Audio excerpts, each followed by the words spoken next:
దేవుని పరిశుద్ధ నామానికి మహిమ కలుగును గాక. ఈ యొక్క ఉదయకాల సమయంలో యేసయ్య మినిస్ట్రీ ద్వారా దేవుని సన్నిధానం చెంత కూడి ఉన్న ప్రతి ఒక్కరికి ఈ యొక్క వాక్యాన్ని దేవుని ఆత్మ సహాయంతో ఎవరి వద్దకైతే దేవుడు తీసుకుని వెళ్తున్నారో ఆ యొక్క ప్రతి ఒక్క బిడ్డను దేవుని కృపాసనం హాసనం వద్దకు తీసుకుని వస్తున్నాను.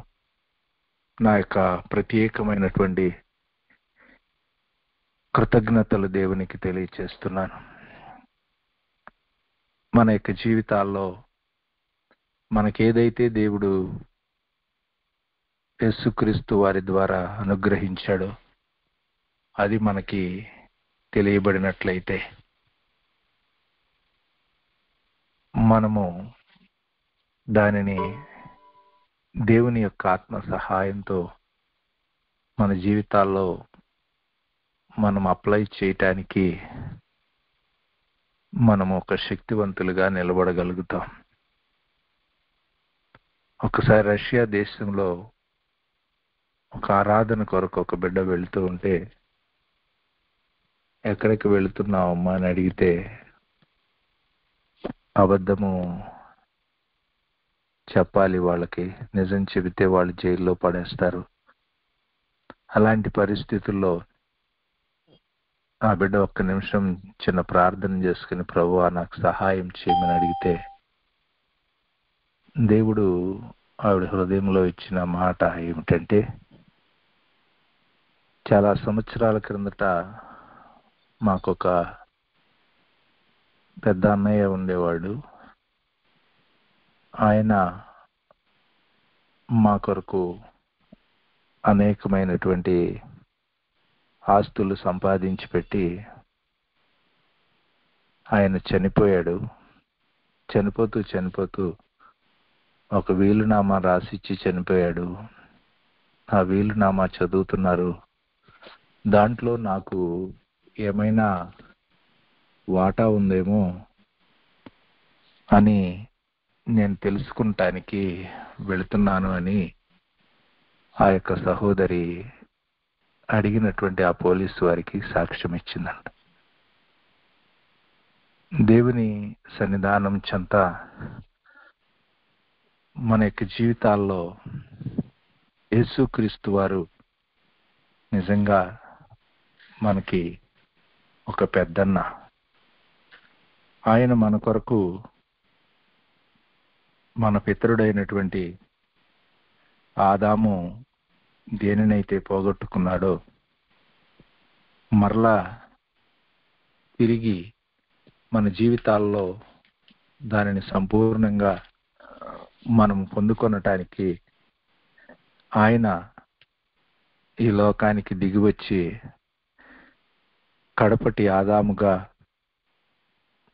మానవులందరి జీవితాల్లో ఒక అద్భుతకరమైనటువంటి దేవుని ఏర్పాటులోనికి వారిని తీసుకుని రావటానికి ఏదైతే తాను చేయవలసిన సమస్తాన్ని ఆయన జరిగించి సిలువలో తండ్రి ఇదిగో సమాప్తమైనదని చెప్పి ఆత్మను ఆయనకు అప్పగించారు.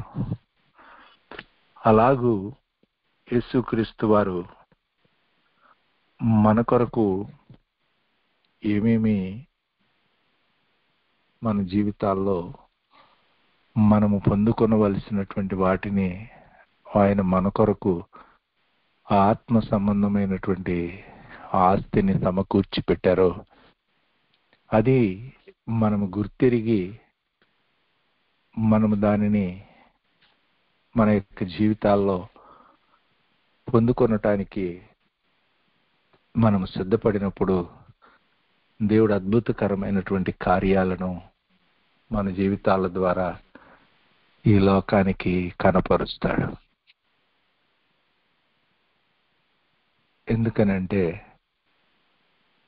మనకి ఎప్పుడైతే అది మనకి తెలుస్తుందో దాని నుంచి మనకి కలిగి ఉండేటువంటి కాన్ఫిడెన్స్, మనము కలిగి ఉండేటువంటి ఆ యొక్క విశ్వాసము మనకి మన ముందున్న మార్గంలో ఒక నిరీక్షణతో మనం వేసే అడుగులు వేరుగా ఉంటాయి. సాయంత్రం ఒక సహోదరుడు ఫోన్ చేసి అన్నాడు, అయ్యగారు, నేను మా సహోదరి ఇద్దరు పొలం భాగం పంచుకోవటానికి పిలిచాము. అయితే పొలం కొలవటానికి కూడా పొలంలోనికి అడుగు పెట్టొద్దని మాట్లాడుతూ ఉంది నా సొంత సహోదరి. సరేనని తలకాయించుకుని నేను మౌనంగా ఆ పొలము కొలిచే వాళ్ళతో చెప్పేసి నేను ఇంటికి వచ్చాను. ప్రార్థన చేసుకుని నేను పేపర్స్ను తిరగేయమన్నాడు దేవుడు. ఇంట్లో ఉన్న పేపర్స్ అన్నీ తీశాను. అప్పుడు ఒక పేపర్ నాకు దొరికింది, ఒక డాక్యుమెంటు. ఆ డాక్యుమెంట్లో మా నాన్నగారు ఆ పొలం కొరకు దారి కోసమని ఒక 10 సెంట్లు కొని ఉంచారు. అది ఎక్కడుందో నాకు తెలియదు ఇప్పటి వరకు. కానీ ఈ డాక్యుమెంట్ చూసినప్పుడు ఆ పొలం యొక్క దారి నా పొలంలో నుంచి వెళుతుంది. ఇప్పుడు దాకా ఆవిడకి నేను దారి కావాలని అడిగితే అమ్మనుంది. ఇప్పుడు కొనటానికి కాదు, ఇప్పుడు ఆవిడే నా పొలంలో నుంచి వెళ్లాల్సిన పరిస్థితి ఏర్పడింది అని. దేవుని సన్నిధానం చెంత మన కొరకు దేవుడు ముందుగానే యేసుక్రీస్తునందు ఆయన నెరవేర్చినటువంటి ఎన్నో కార్యాలు మన జీవితాల్లో మనము తెలుసుకోకుండా మనం అనేక సందర్భాల్లో మనము ఆందోళన చెందుతూ, భయపడుతూ, నిరీక్షణ కోల్పోతూ నడుస్తూ ఉంటాం. కానీ మనం అలాగూ నడవకుండా మనము దేవుని ఆత్మ సహాయంతో పరిశుద్ధ లేఖనాల్లో ఉన్నటువంటి సత్యాన్ని సంపూర్ణంగా మనము గ్రహించి మన ముందుకు అడుగులను వేయటానికి సిద్ధపడితే ఒక అద్భుతకరమైనటువంటి ఫలితాలను దేవుడు మన జీవితాల ద్వారా లోకంలో ప్రత్యక్షపరుస్తాడు. ఆ ఏర్పాటులో యేసుక్రీస్తు వారు సకల పాపాలకి పరిహారము చెల్లించాడని, మనుషునికి దేవునికి మధ్యలో ఒక సమాధాన స్థితిని కలుగజేశాడని మనము ధ్యానించాం. ఈ యొక్క దినమందు యేసు ప్రభు వారు చేసి ముగించిన మరొక ప్రాముఖ్యమైన ఏర్పాటు ఏమిటంటే, మానవులందరి జీవితాల్లో ఉన్నటువంటి ఆ యొక్క మరణ దండనను యేసుక్రీస్తు వారు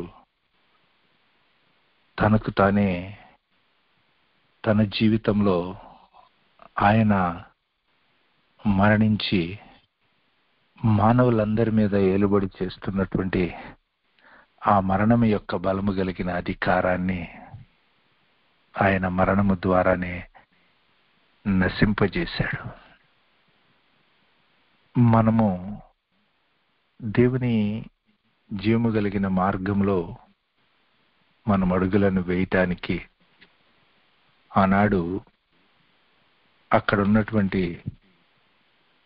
అప్పుడున్నటువంటి ఆ యొక్క ధర్మశాస్త్రోపదేశకులు అనేక రకాలైన ఆలోచనలు చేస్తూ ఉన్నప్పుడు యోహాను సువార్త 11వ అధ్యాయము 50వ వచనంలో మనము చూస్తే, మన జనమంతా నశింపకుండునట్లు ఒక మనుష్యుడు ప్రజల కొరకు చనిపోవుట మీకు ఉపయుక్తమని మీరు ఆలోచించుకొనరు అని వారితో చెప్పాను.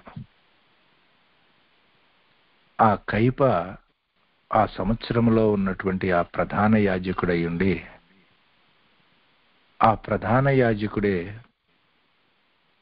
ఆ తన జాతి ప్రజలు నశించిపోకుండా యేసుక్రీస్తు వారు ఆ ఒక్క మనుష్యుడు ప్రజల కొరకు చనిపోవుట ఉపయుక్తమని వాళ్ళు ఆలోచించారని పరిశుద్ధ లేఖనం తెలియచేస్తుంది. వారికున్న ధర్మశాస్త్ర సంబంధమైన జ్ఞానాన్ని బట్టి ఆ ఒక్క మనుష్యుడు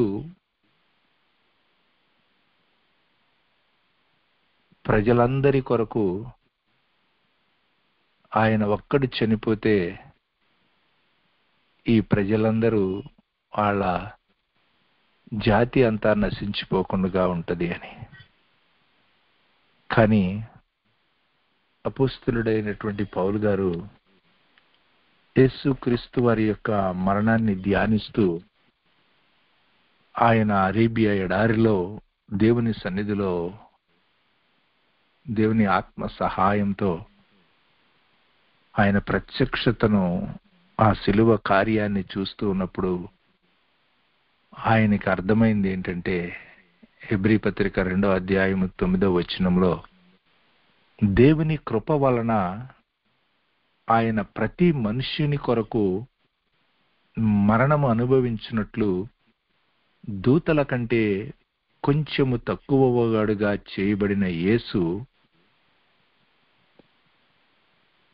మరణము పొందినందున మహిమా ప్రభావములతో ఆయన కిరీటము ధరించిన వానిగా ఆయనను చూచుచున్నాము అని.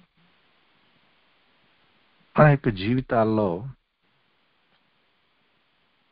యేసుక్రీస్తు వారు మనలో ప్రతి మనుష్యుని కొరకు ఆయన మరణాన్ని అనుభవించాడు.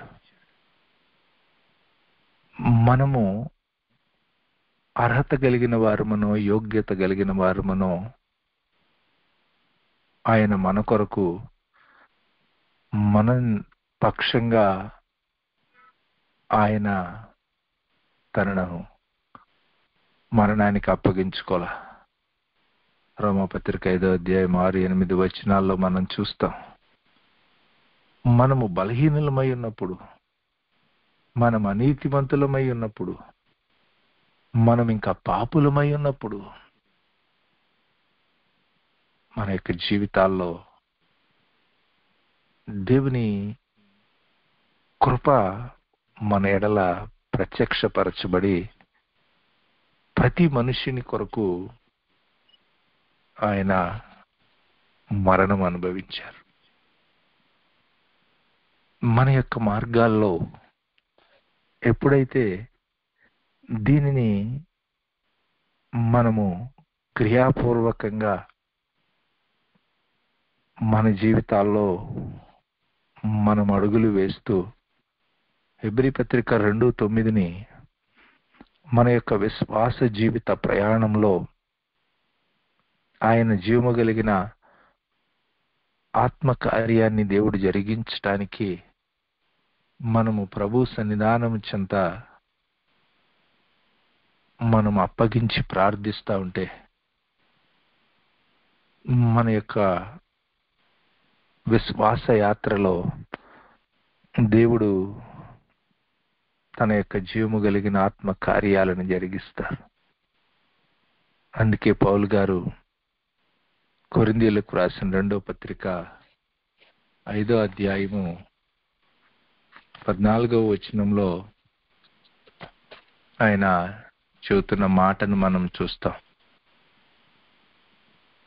మన యొక్క జీవితాల్లో దేవుని యొక్క సన్నిధానం చెంత ఆ విధమైనటువంటి ప్రయాణాన్ని మనము చేయాలని పౌలు గారు ఒక మాదిరి మనతో కూడా ఉంచుతున్నాడు.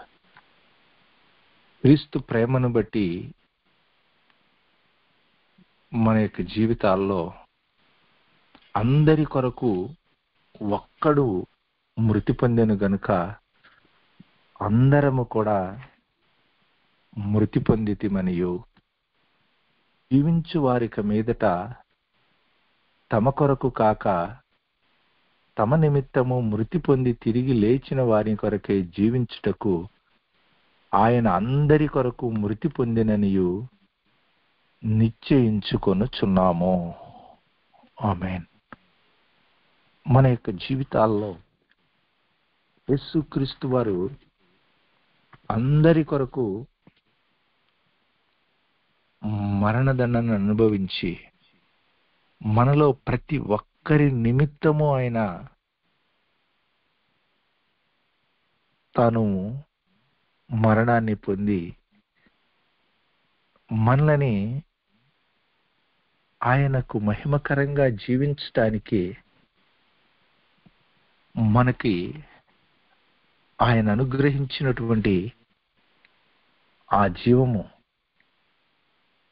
మనకి దేవుడు అనుగ్రహించిన జీవితము మనము మన కొరకు కాక ఆయన కొరకే మనము జీవించే వారముగా మన యొక్క జీవితాల్లో మనము నిశ్చయించుకొని దేవుని సన్నిధానము చెంత మనము నిలబడినప్పుడు, ఎందుకంటే ఆయన తన అమూల్యమైన రక్తము చేత మనల్ని ఏం చేశాడు? విమోచించాడు, కొన్నాడు. నిశ్చయంగా ఆయన మన యొక్క దేహాన్ని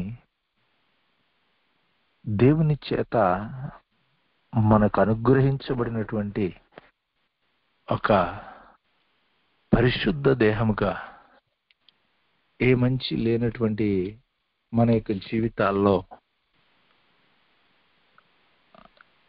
అపరాధముల చేత పాపముల చేత చచ్చిన మనల్ని బ్రతికించి దేవుని వలన అనుగ్రహించబడినటువంటి ఈ యొక్క జీవమును పరిశుద్ధ ఆత్మకు నిలయంగా చేసి మనము కొరింథీయులకు రాసిన మొదటి పత్రిక 6వ అధ్యాయం 19-20లో పౌలు గారు చెప్తున్నట్లుగా, దేవుని సన్నిధానము చెంత మన యొక్క దేహము ఆ పరిశుద్ధాత్మకు నిలయంగా మనలో నుంచి దేవుని జీవము కలిగిన ఆత్మ సహాయంతో మనం అడుగులను వేయటానికి, మన కొరకు మనము జీవించే వారిగా కాకుండా మనం ఏ పని చేస్తున్నా, మనం చేసే ఉద్యోగమైన, జీవన సంబంధమైన ఏ విధమైన కార్యాలు మన యొక్క జీవితాల్లో మనం జరిగిస్తూ ఈ లోకంలో మనము జీవిస్తూ ఉన్న ఆ మార్గంలో మనము మనకు దేవుడు అనుగ్రహించినటువంటి ఈ జీవము ఆయన మన నిమిత్తము మరణించి మనకు దేవుడు అనుగ్రహించినటువంటి జీవము ద్వారా ఈ యొక్క జీవితమును మనము కలిగి ఉన్నామని మనం ఎప్పుడైతే గుర్తెరిగి మనం అడుగులు వేస్తామో, మనము ప్రభువు కొరకై జీవించేటువంటి ఒక అద్భుతకరమైనటువంటి స్థితిని మనము పొందుకుంటాం. అప్పుడు ఆయన యొక్క మరణము మన యొక్క జీవితాల మీద ఒక అద్భుతకరమైన ప్రభావాన్ని చూపించి ఈ లోకంలో దేవుని యొక్క ఆత్మ సహాయంతో మన ముందుకు అడుగులను వేయటానికి మనల్ని బలపరుస్తుంది. అందుకే పౌలు గారు తెస్సలోనికీయులకు రాసిన మొదటి పత్రిక 5వ అధ్యాయము 10వ వచనంలో ఒక అద్భుతకరమైన మాటను ఆయన చెప్తాడు. ఎందుకనంటే మనము మేలుకున్నా సరే, నిద్రపోతూ ఉన్నా సరే, తనతో కూడా జీవించు నిమిత్తము ఆయన మన కొరకు మృతి పొందెను. మన యొక్క గురి ఈ లోకంలో మన యొక్క జీవిత ప్రయాణంలో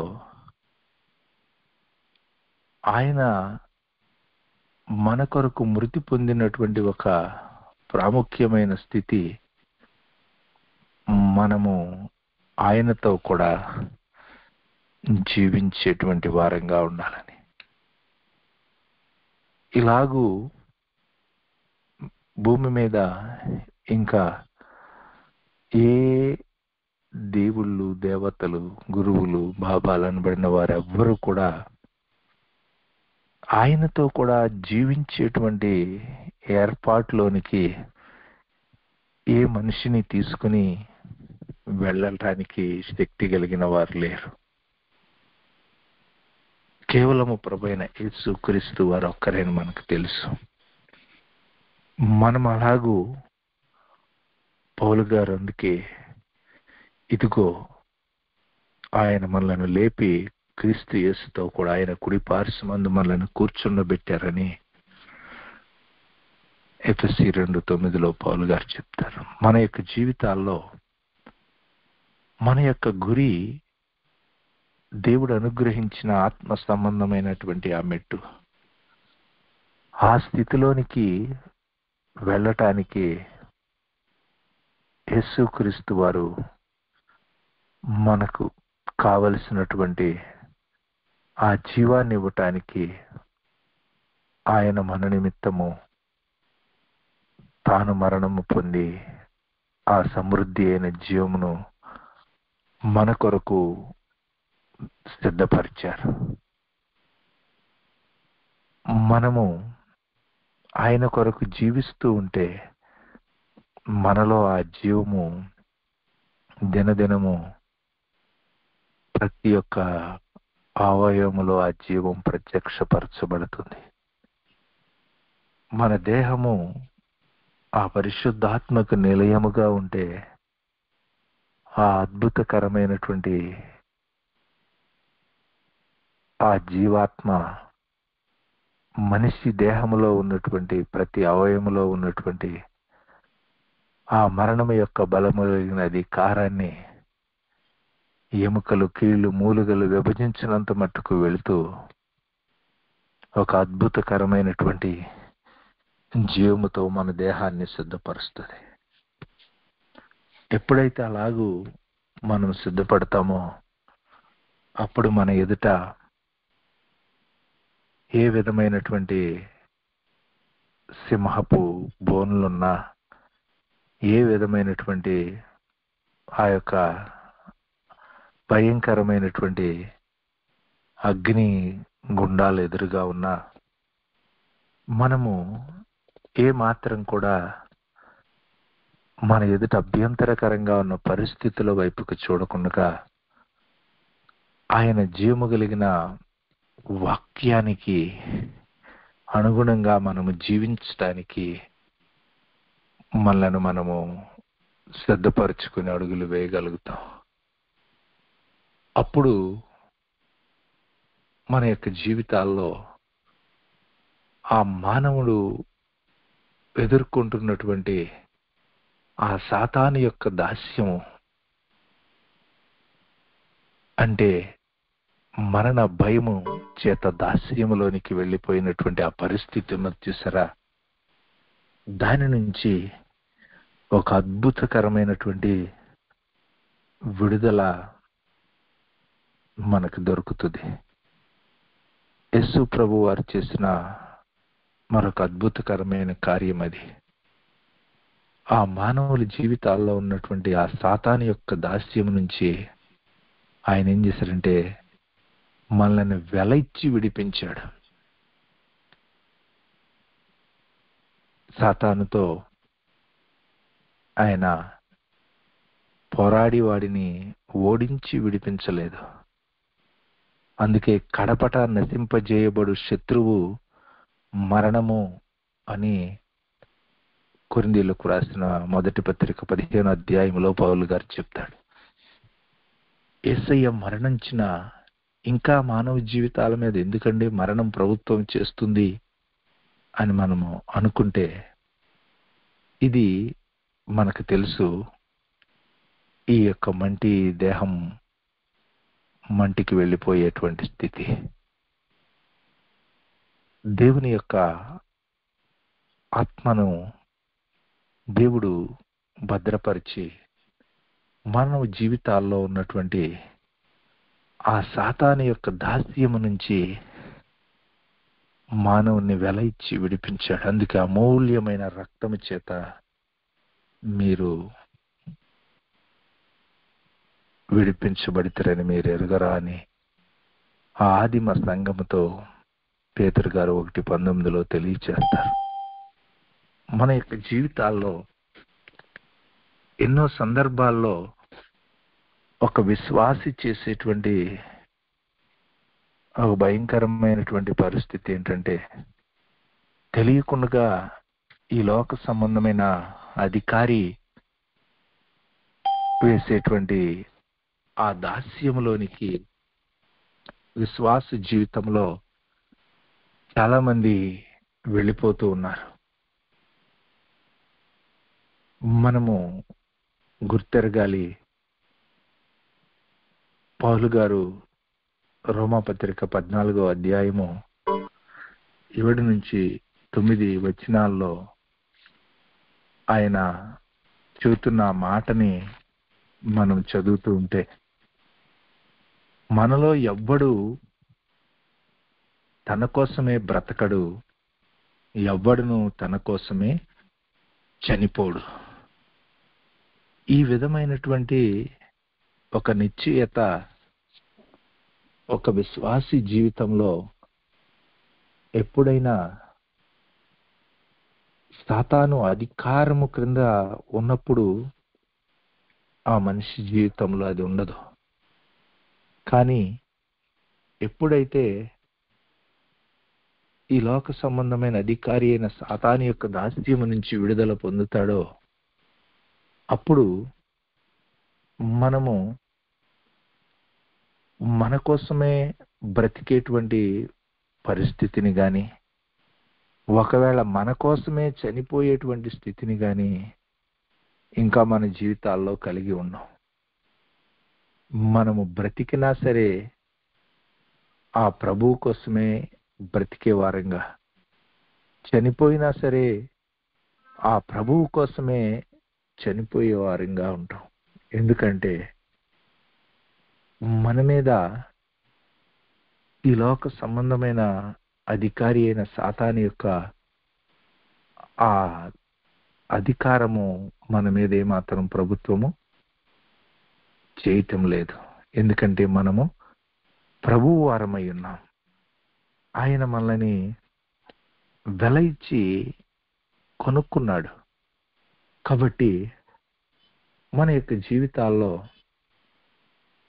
ఆయన మృతులకు సజీవులకు ప్రభువై ఉండటానికి ఆ యేసుక్రీస్తు వారు ఆయన చనిపోయి ఆయన మరలా బ్రతికెను అని చెప్తాడు ఇక్కడ పౌలు గారు 14:9.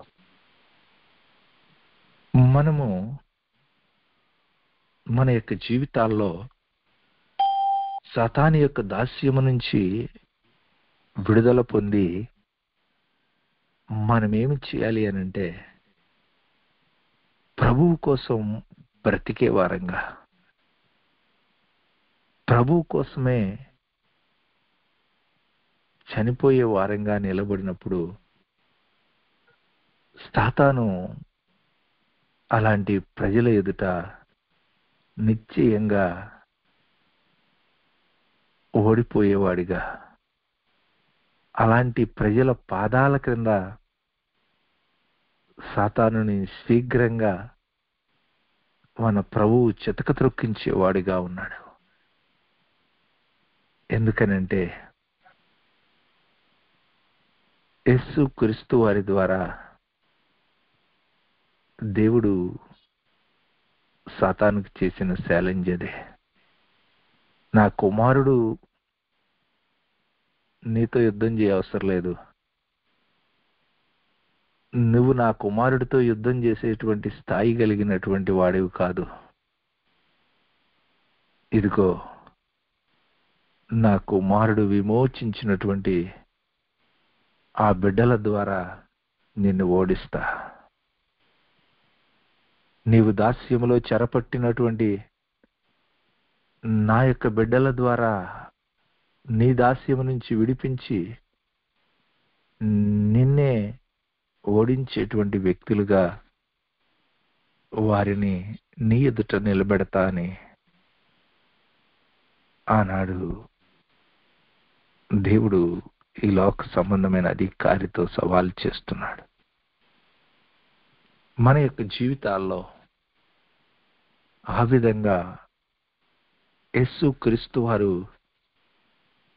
ఆ సిలువలో వెల ఇచ్చి మనల్ని విడిపించినటువంటి ఏర్పాటును గుర్తిరిగి మనము ప్రభు సన్నిధానం చెంత ఆయన జీవము కలిగిన ఆత్మ సహాయంతో మనం నిలబడితే, పౌలు గారు రోమాపత్రిక 8వ అధ్యాయము 18 నుంచి 24 వరకు ఆయన తెలియచేస్తూ తన యొక్క జీవితంలో ఆ దేవుని కుమారుల ప్రత్యక్షత కొరకు ఈ సృష్టి మిగులు ఆశతో తేరి చూస్తూ కనిపెట్టుకుంటుందని, మన జీవితాల్లో మనకు ప్రత్యక్షపు కాబోయే ఆ మహిమ ఎదుట ఇప్పటి కాలపు శ్రమలు ఎన్నతగినవి కావని చెబుతూ, దేవుని బిడ్డలుగా మనము ఈ సృష్టి అంతా ఆ యొక్క ఈ లోక సంబంధమైన అధికారం యొక్క దాస్యములోనికి లోబడి ఈ లోక అధికారి కంట్రోల్లో ఉన్న పరిస్థితులను దేవుని పిల్లలుగా దేవుడు మనకిచ్చిన విడుదల ద్వారా దేవుని సన్నిధానం చెంత మనం ఆయన ఆత్మ సహాయంతో మనం ముందుకడుగులను వేస్తూ ఆయన సన్నిధిలో ఒక యోగ్యకరమైనటువంటి విధంగా నిలబడినప్పుడు ఈ సృష్టి అంతటిని ఆ యొక్క ఏలుబడి చేస్తూ ఉన్నటువంటి లోక సంబంధమైన అధికారాన్ని మన పాదాల క్రింద ఆయన చితక దొక్కించి దేవుని యొక్క సన్నిధానం చెంత ఈ క్రొత్త భూమిని, క్రొత్త ఆకాశాన్ని మనకిచ్చి దేవుని యొక్క మహిమ కలిగిన రాజ్యమును మనము పొంది ఆ 1000 ఏండ్లు ప్రభువుతో కూడా ఉండేటువంటి గొప్ప స్థానాన్ని దేవుడు మన కొరకు సిద్ధపరిచారు. కాబట్టి ఇంకా ఏ మాత్రమును మన యొక్క జీవితాల్లో సాతాను యొక్క దాస్యము మన జీవితాల్లో ఉండకుండగా, మనం ఏమాత్రమును ఈ లోక సంబంధమైన అధికారికి దాసులంగా ఉండకుండగా దేవుని యొక్క చిత్తము నెరవేర్చడానికి మనం నిలవబడినప్పుడు నిశ్చయంగా మన జీవితాల ద్వారా ఈ లోక సంబంధమైన అధికారము సంపూర్ణంగా లయమైపోయేటట్లుగా దేవుని యొక్క ఆత్మ కార్యాలు లోకంలో కనపడేటట్లుగా దేవుడు మన కొరకు ఆయన మహిమ కలిగిన అధికారంతో మనల్ని నిలబెట్టడానికి ఆయన ఎదురు చూస్తున్నాడు. అందుకే ప్రభు సన్నిధానం చెంత మన హృదయాలను పరిశోధిస్తూ ఉన్న దేవుడు మన యొక్క జీవితాల్లో దేవుడు మన కొరకు సిద్ధపరిచినటువంటి ఆ యొక్క అద్భుతకరమైనటువంటి విడుదలని మనం ఆత్మలో కలిగి యేసుక్రీస్తు వారి ద్వారా దేవుని యొక్క ఆత్మశక్తితో నిలువబడి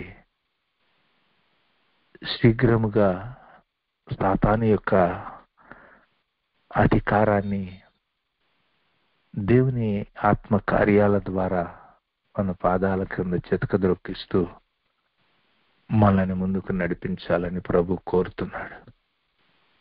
కాబట్టి ఈ రెండు ప్రాముఖ్యమైనటువంటి స్థితులు మనలో ప్రతి ఒక్కరి నిమిత్తము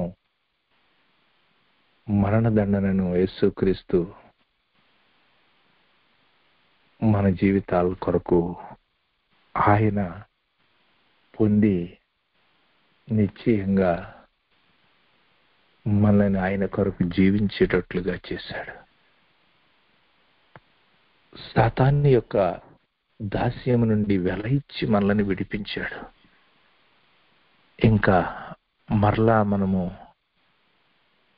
ఆ దాస్యములోనికి ఆ మరణ భయములతో మనము జీవించి మన ముందున్న పరిస్థితులను బట్టి మనము దినదినము ఈ లోక సంబంధమైన ప్రతికూల స్థితులను బట్టి భయపడుతూ జీవించేవారిగా కాకుండా